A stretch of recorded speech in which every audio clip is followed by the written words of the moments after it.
नमस्कार दोस्तों, स्वागत है आपका न्यूज डिकोडर में। रसिया यूक्रेन वार शुरू होने के बाद से ही वेस्टर्न कंट्री ने रसिया पर कई टफ इकोनॉमिक सैंक्शन लगा दिए थे। इसके बाद भारत और चाइना ने रसिया से सस्ता क्रूड ऑयल इंपोर्ट करना शुरू किया और धीरे धीरे दोनों देश रसिया के सबसे बड़े एनर्जी बायर बन गए। 2023 की फिगर को देखें तो भारत और चाइना ने रसिया से टोटल क्रूड ऑयल एक्सपोर्ट का 85 to 90% हिस्सा खरीदा, mostly via maritime route. Bharat हर दिन लगभग 1.6 से 1.7 मिलियन बैरल ऑयल रसिया से खरीदता है, जो उसके डेली नीड का 35% है। रसिया से ये तेल भारत को काफी हैवी डिस्काउंट पर मिलता है, जहां मार्केट प्राइस $70 के आसपास होती है, लेकिन भारत $60 से भी कम में ले लेता है। लेकिन अब डोनाल्ड ट्रंप जो जनवरी से व्हाइट हाउस में वापस आए हैं, उन्होंने अपने नए अग्रेसिव स्टेप से भारत के लिए बड़ी टेंशन क्रिएट कर दी है। ट्रंप के स्टेटमेंट अक्सर कंट्राडिक्टरी होते हैं। एक दिन बोलते हैं कि मॉस्को पर बम करो और दूसरे दिन कहते हैं वेट 50 डेज। ट्रंप ने सीधा बोल दिया है, अगर 50 दिन के अंदर रसिया यूक्रेन वार खत्म करने के लिए तैयार नहीं होता तो उन सभी कंट्रीज पर 100% तक का टैरिफ लगा देंगे जो रसिया से ऑयल, गैस और आम या एग्रीकल्चर प्रोडक्ट खरीदते हैं। और इस वार्निंग का नाम दिया गया है सेकेंडरी टैरिफ, यानी रसिया के ट्रेड पार्टनर पर प्रेशर डालकर रसिया की इकोनॉमी को कोलैप्स करना।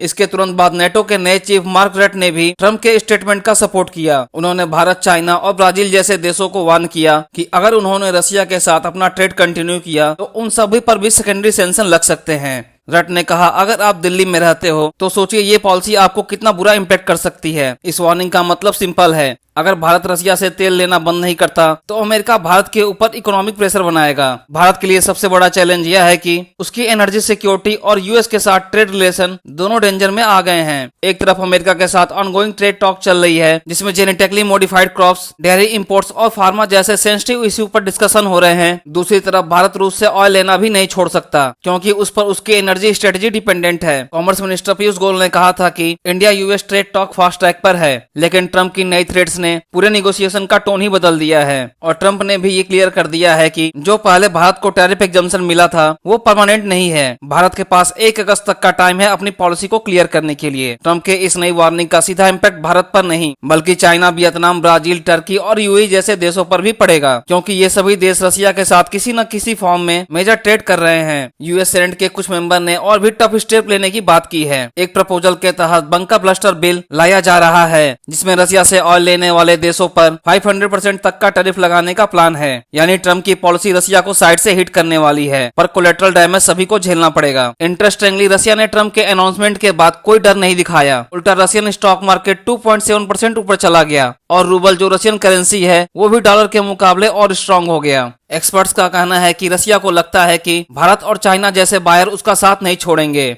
रसिया कॉन्फिडेंट है कि यूएस प्रेशर के बावजूद ये कंट्री तेल लेना कंटिन्यू करेंगे और ये कॉन्फिडेंस भारत के लिए एक क्लियर मैसेज है। अगर भारत अमेरिका का कहकर रसिया से दूर हो जाता है तो उसके डिफेंस और एनर्जी दोनों सेक्टर पर मेजर इम्पैक्ट पड़ेगा, क्योंकि रसिया सिर्फ तेल का नहीं बल्कि डिफेंस इक्विपमेंट का भी बड़ा सप्लायर है भारत के लिए। तो अब सवाल उठता है, भारत को क्या करना चाहिए, भारत के पास क्या ऑप्शन है और वो क्या कर सकता है। एक्सपर्ट्स का मानना है कि भारत के पास अब कुछ ही लिमिटेड ऑप्शन है। पहला ऑप्शन है ग्रेजुअल रिडक्शन। भारत अपना रसिया से ऑयल इंपोर्ट धीरे धीरे कम करे ताकि 50 दिन के अंदर वो अमेरिका के सेकेंडरी टैरिफ के दायरे में न आए। दूसरा ऑप्शन है fast track US trade deal. Bharat और अमेरिका के बीच ट्रेड नेगोशिएशन को अगस्त से पहले फाइनलाइज किया जाए और कुछ स्पेशल कंसेशन के लिए जाएं, जिससे अमेरिका को शायद रसिया से तेल लेने के लिए ऑब्जेक्शन न हो। तीसरा ऑप्शन आता है डिप्लोमेटिक बैलेंसिंग। भारत को दोनों साइड अमेरिका और रसिया के साथ अपनी पॉलिसी को केयरफुली बैलेंस करना होगा। एक गलत मूव एनर्जी और इकोनॉमी दोनों को नुकसान पहुंचा सकता है, लेकिन ये सब ऑप्शन इतने इजी भी नहीं है। एक तरफ सस्ते ऑयल का नुकसान, दूसरी तरफ अमेरिका से स्ट्रेटेजिक और ट्रेड रिलेशन का रिस्क, और भारत के लिए इस समय एक तरफ कुआं और दूसरी तरफ खाई वाली सिचुएशन है। आज के जियोपॉलिटिक्स में